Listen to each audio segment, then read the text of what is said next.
The U.S. aircraft carrier forward deployed to Japan is back at sea for trials after its annual repair period and ahead of its spring patrol in the Western Pacific. USNI News has learned USS Ronald Reagan, CVN-76, left on Monday from its berth in Yokosuka following an extended quarantine period for the crew of the carrier, as well as its escorts, as part of the Navy's attempts to keep the COVID-19 virus off of the carrier, service officials confirmed earlier this week.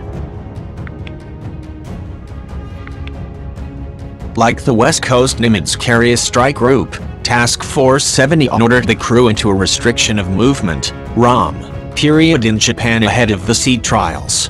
At the conclusion of the ROM period, U.S. 7th Fleet discovered several asymptomatic positive COVID-19 sailors in the quarantine crew and kept them off the carrier. The Navy did not disclose the number of cases, but the New York Times reported there have been at least 16 positive cases from sailors assigned to Reagan. The quarantine period ahead of deployment is one of the lessons the Navy is absorbing from the outbreak on USS Theodore Roosevelt, CVN-71, that has sidelined the carrier in Guam since March 27th. The carrier reported more than 1,000 positive cases stemming from what started out as just a handful of infected sailors. Curbing infections on deployed ships has become a top priority for the Navy.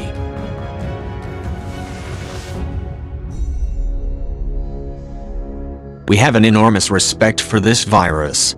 It's insidious, and the reason why it's insidious is the asymptomatic spread, Vice ADM Richard Brown, the commander of Naval Service Forces and Naval Service Force Pacific, told USNI News in an interview Friday. The underway comes as senior leaders have warned of increased Chinese military activity in the South China Sea.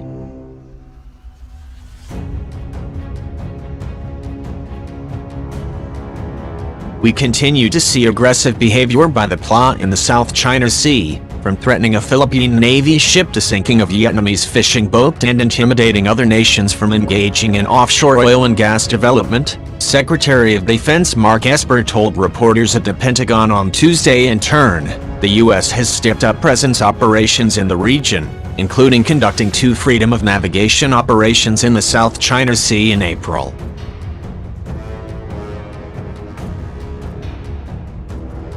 Additionally, while Roosevelt was pierside in Guam, amphibious warship USS America, LHA-6, operated off the coast of Malaysia near a mineral claim dispute between Jakarta and Beijing following the completion of sea trials. Reagan will begin its Western Pacific patrol. I think it means a lot not only to our sailors of our strike group but also to our nation as a whole and our partners and allies that we get Reagan back to sea and back out on deployment where she belongs, Task Force 70 Commander Rear ADM George Wickoff told Stars and Stripes on Friday.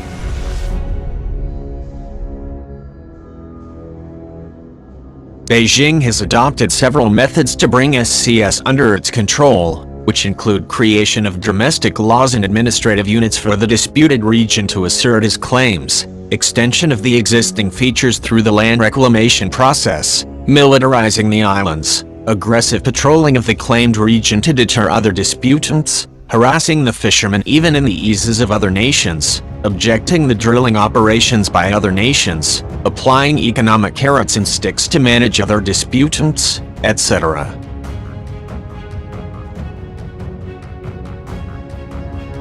Beijing has the perception based on its 3 warfare strategy that through continuous and aggressive propaganda, a stage may be achieved when the world, including other disputants, could be forced to accept the Chinese claims. Hence, in a systematic manner it started with the cartographic aggression. It began to project in its maps that the 9-dashed line represented its sovereignty. Recently, China issued new names for 25 islands and reefs and 55 underwater entities in the SCS to assert its claims over them. This was followed by the establishment of 2 districts to administer Paracel and Spratly in the SCS. Research stations have been established on Fiery Cross and Subi reefs. These are disputed areas which are claimed among others by Vietnam and the Philippines. However, the misinformation is aggressively spread through various means to project that these areas belong to China. –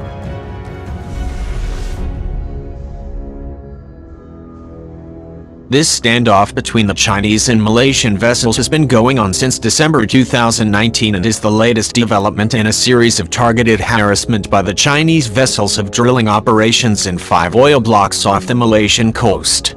A Chinese government survey vessel, the Haiyang Z8, has been operating close to a drill ship under contract to Malaysian state oil company Petronas. In February 2002, China warship targeted the BRP Conrado yacht of the Philippines near Malampaya gas field in the West Philippine Sea.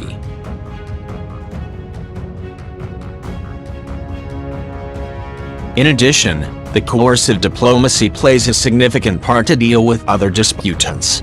Besides tempting them with financial aid, often China stops or threatens to stop commercial deals to compel other states to change their policies toward China. Recently, Pompeo raised serious concerns over the scientific report indicating that China's upstream dam operations have unilaterally altered flows of the Mekong River that can cause droughts in Thailand, Laos, Cambodia and Vietnam. This appears to be a new weapon in the armory of China. China has also been modernizing its naval force, which has emerged as a major force within China's near seas region, and it is conducting a growing number of operations in more distant waters, including the broader waters of the Western Pacific, the Indian Ocean, and even in waters around Europe. China wants its navy to be capable of acting as part of a Chinese anti-access area denial, A2/AD. Force, a force that can deter U.S. intervention in a conflict in China's near seas region over Taiwan or some other issue. This gives China a major tool to intimidate smaller disputants.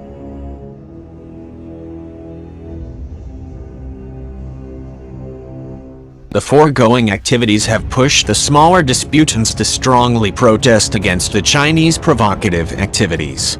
While Vietnam has lodged a complaint with the UN, the Philippines has filed 2 diplomatic protests with China over the violations of international law and of the Philippines' sovereignty in the West Philippine Sea.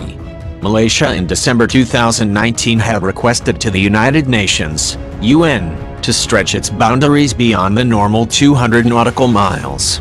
The above actions suggest that China is prepared for escalation and that it is not serious for resolution of the issue through negotiations. Diplomatic talks are aimed at buying time for strengthening its claims. This key judgment needs to be understood by other claimants.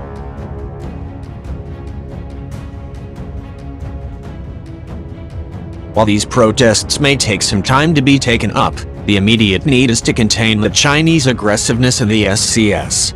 Some suggestions have come up from the involved nations. Retired Philippine Supreme Court Senior Associate Justice Antonio Carbrio rightly suggested that it is time that the Philippines, Vietnam, Malaysia and Indonesia reach out one another in view of the recent China's harassment in their waters, particularly in the oil fields. He suggested joint patrolling by these nations.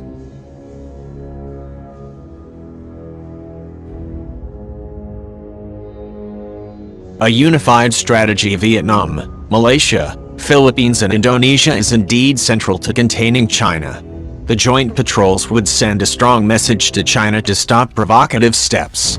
At the same time, the countries like us, Japan, Australia and India should be providing assistance to these countries and should be prepared to join their patrols occasionally whenever required. The region is strategically important for external powers as well. Any change in the strategic balance could be damaging for all.